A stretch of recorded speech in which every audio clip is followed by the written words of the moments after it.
What if I told you America's biggest industrial defeat in 2025 didn't come from China? U.S.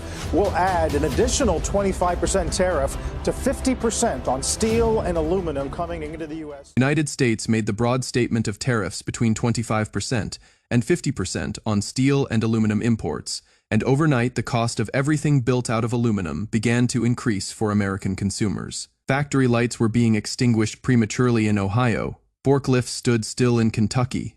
In Detroit, queues of half-built pickup trucks stood in wait for components that never arrived. A typical trade dispute escalated into the fastest industrial collapse America had witnessed in decades.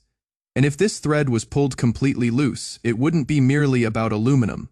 It would be about entire regions losing their spine, and workers discovering that the skills they possessed no longer mattered. The word broke at 3:47 p.m. on a Tuesday afternoon, an hour now ingrained in memory as the instant America's industrial optimism exploded wide open.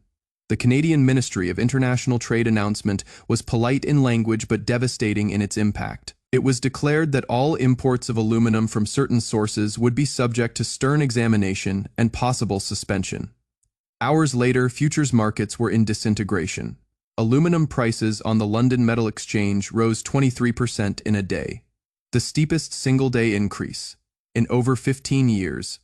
Behind the numbers in the market was a brutal reality. In Toledo, Ohio, a plant supervisor stood idle as production came to a standstill for the second time in a week.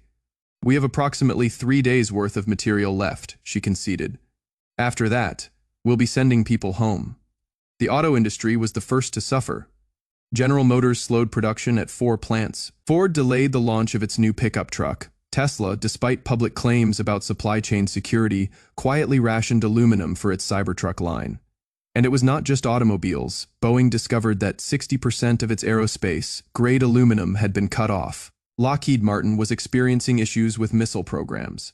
The Pentagon's F-35 fighter program, which was already behind, was on the brink of its most important bottleneck yet. Industry insiders warned that new aerospace suppliers couldn't be pulled out of thin air. Certification takes months, and increasing production takes years. Shortfalls in supply may continue far beyond next year. The crisis accelerated sooner than anyone expected. Midwestern plants consumed less electricity as factory demand fell, and utilities quietly warned investors of falling revenues. In Ohio, the Alcoa Messina smelter considered a temporary shutdown. Century Aluminum began laying off second-shift workers in Texas. These weren't just job cuts. They were tangible indications of an industrial skyscraper on the brink of collapse. And at the same time, 500 miles to the north, a vastly different tale was being written. And what occurred there would transform this crisis from a short-term trade war into a long-term remaking of North America's industrial influence. In Ottawa, the authorities were not in a state of panic. They were executing a plan years in the making. The $12 billion worth of Quebec contracts awarded were no indication of panic.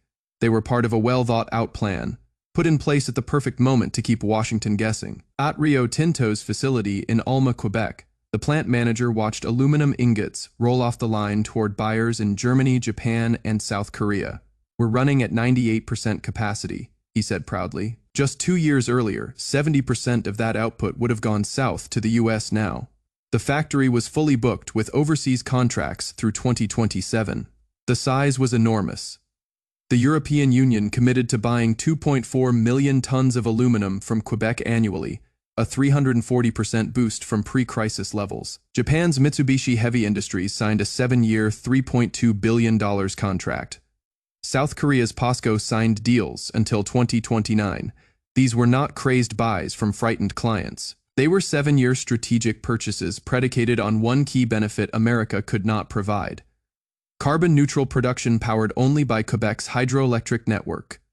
Europe today taxes high, carbon aluminum €180 per ton. Quebec's hydroelectric smelters produce 85% fewer emissions than coal smelters. That gave them not just a green bonus, but a gigantic cost benefit.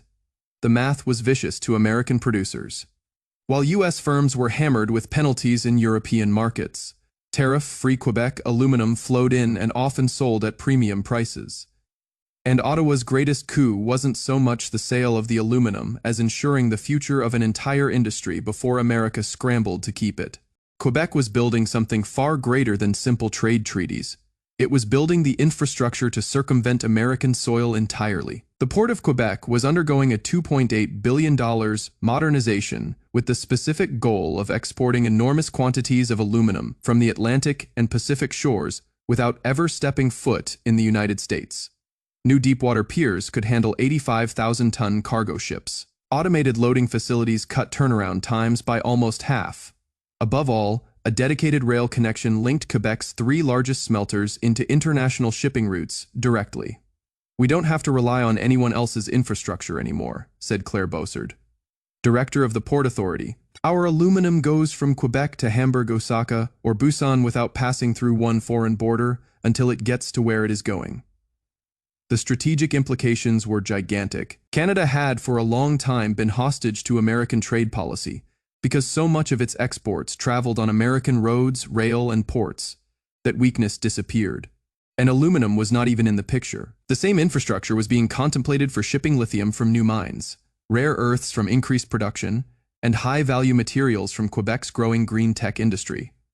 Economic sovereignty made of steel and concrete, said political economist Robert Hayes of the University of Toronto. Not only are they winning the contemporary trade war, they're inoculating themselves against the one tomorrow. But before American business leaders were even starting to grasp the enormity of what was happening, the crisis took a second turn. Quebec's arrival wasn't the culmination. It was only the beginning of a continental reshaping that would have American manufacturers fighting over crumbs on their own doorstep. The second wave hit American industry as a freight train no one expected. Within 6 weeks of the first supply disruptions, 3 of America's biggest smelters curtailed production. Century Aluminum's Kentucky Hawesville smelter, which had run continuously since 1978, grew silent for the first time in its history. In Missouri, Noranda laid off 800 workers.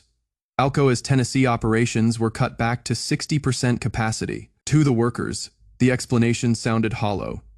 "They're always talking about the market and global competition," said Jake Morrison, a furnace operator who has worked at the Kentucky plant for 23 years.